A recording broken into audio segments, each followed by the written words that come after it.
Welcome to the Industry Show. I'm your host, Nitin Bajaj, and joining me today is Ektha Aggarwal. Ektha, welcome on the show. Thank you. It's such a pleasure to be here today, Nathan. It's great to have you here. So let's start with who is Ektha? Gosh, I love this question. I've been hearing a lot of your podcasts, and I would say Ektha is a soul whose purpose is to feel every single emotion and to help others embrace their emotions through difficult times and through happy times.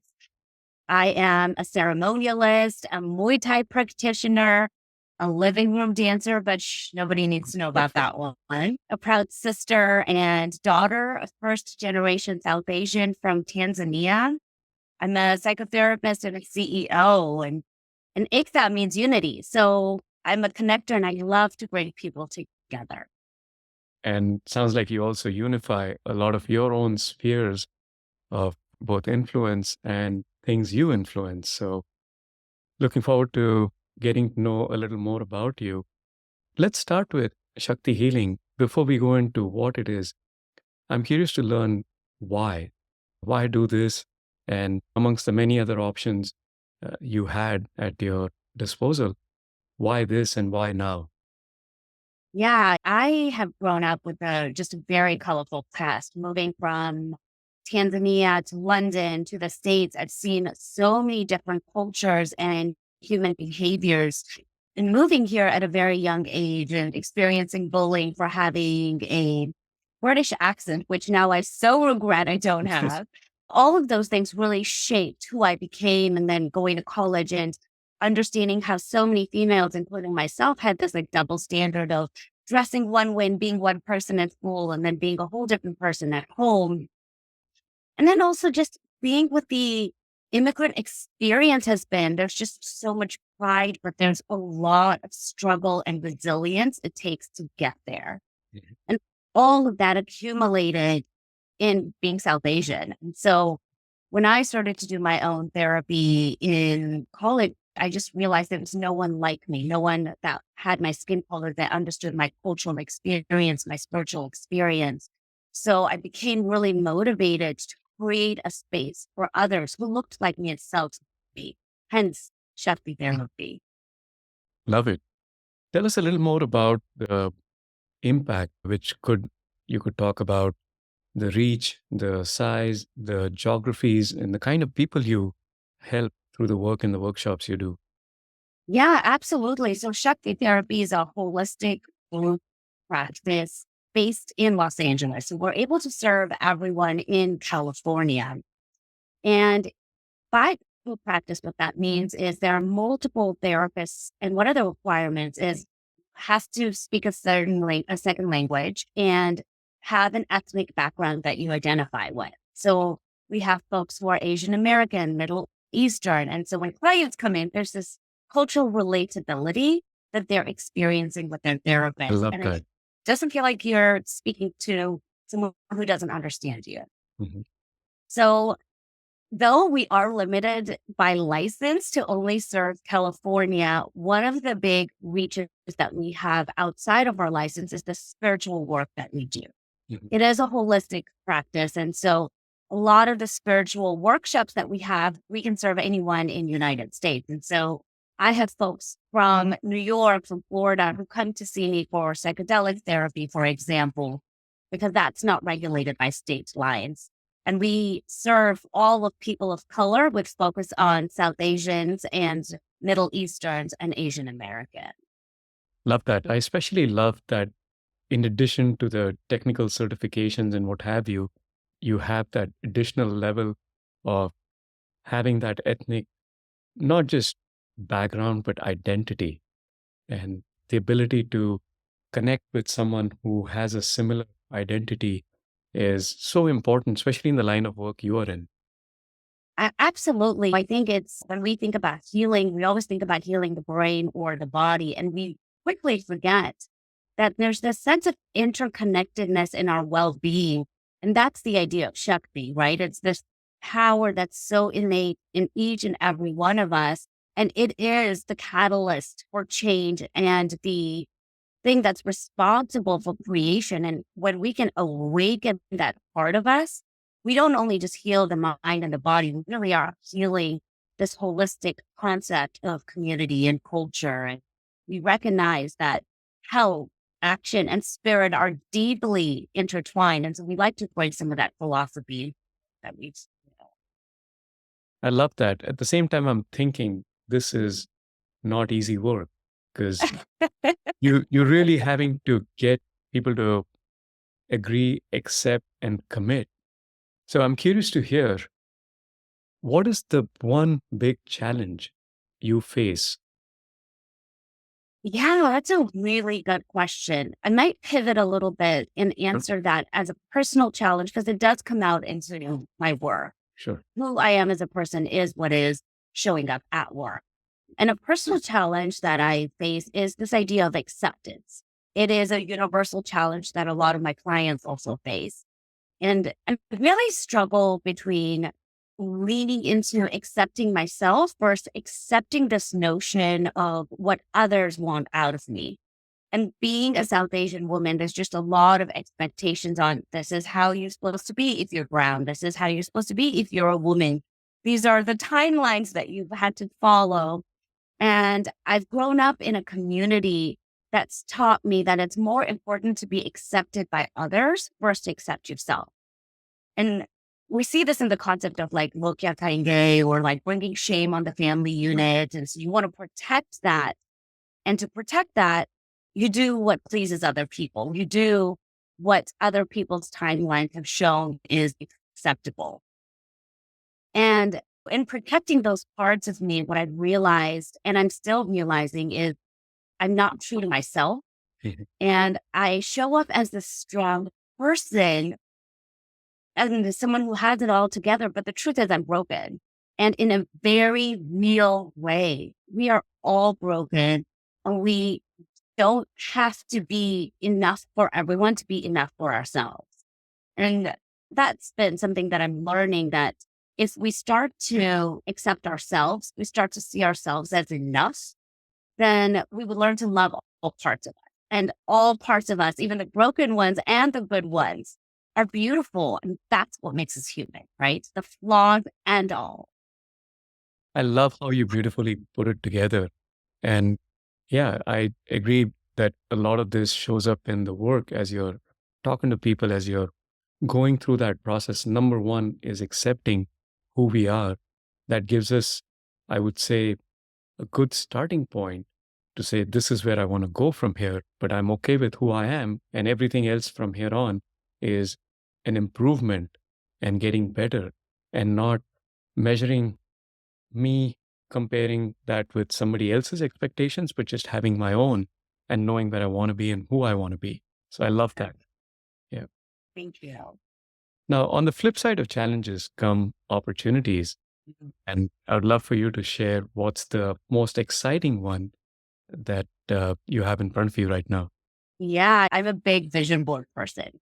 Mhm. So 5, 6 years ago, when I was making my vision board, I thought, gosh, it would be so nice to start a nonprofit. I know nothing about nonprofits back then. And I just post this on my vision board and I let it go.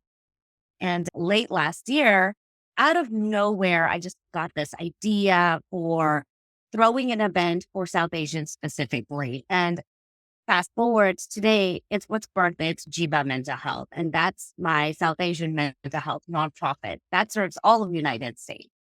And I look back and it's a passion project. It brings me so much joy. And I find myself spending hours on it. Mhm.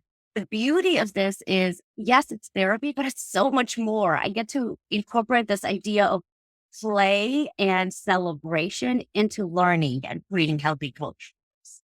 So an exciting opportunity that's coming up is we're having our second annual gala in October.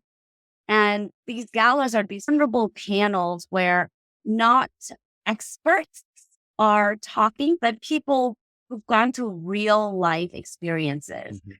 For many, it's their first time coming out and sharing their experience with the world. And our last event, you could see South Asians in tears and present, and that's not a common sight for our community. True. And so we take that, and at the end, we celebrate.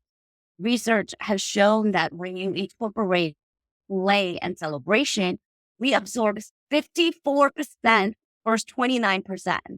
And this is why kids are sponges, because they're always playing and laughing and celebrating. And so this passion project for me is just such an exciting moment where I get to see all of that at work. That's amazing. First off, congratulations on Jiva again. It's Thank a you. beautiful initiative and also super excited for the upcoming second gala in October and would love to collaborate, participate, and help make Jiva even more successful. Gosh, Now, thank you. We'd love to have you there and part of it in any and every way. awesome. Now, as we look forward, I want to take a pause, look in the rearview mirror, and ask you to share two moments in life where, in one, things did not work out as you had expected, and there were lessons, and another one where things blew your own expectations and became a success beyond what you had imagined it would be. Yes, a lesson I've learned that's pretty hard to share is a powerful one for me. It's, as I mentioned, we really grow up with this idea of you've got to have it together, you've got to be perfect. And this image of perfection and strength is really the worst thing you could do to yourself. At a young age, you're told, man up, big girls don't cry, whatever it is. We're taught that concealing these bottom level emotions is how you get ahead. It's how you become successful. And it, as I mentioned, it's left me disconnected. But the other part to that is I lost so many friendships. Here, I thought being a good friend is being there for someone all the time. And what I didn't realize is a lot of my friends, maybe 7, 8 years ago, came up and told me, hey, listen, you're a good friend and you don't let us be a friend to you. You never have problems. You never want us there to support you. And I was in shock because that didn't feel right, but that's what I was portraying. And friendship really is gifting for adult. And I realized that. And it's been such a hard lesson because I've lost so many people. And it takes authenticity and it takes taking that mask off and saying, hey, I'm not perfect. I'm not strong. I need you in this moment. So, That's one. Thank you for sharing that. I'm sure it's not easy to having lived through those experiences, especially when you realize that it hits you hard.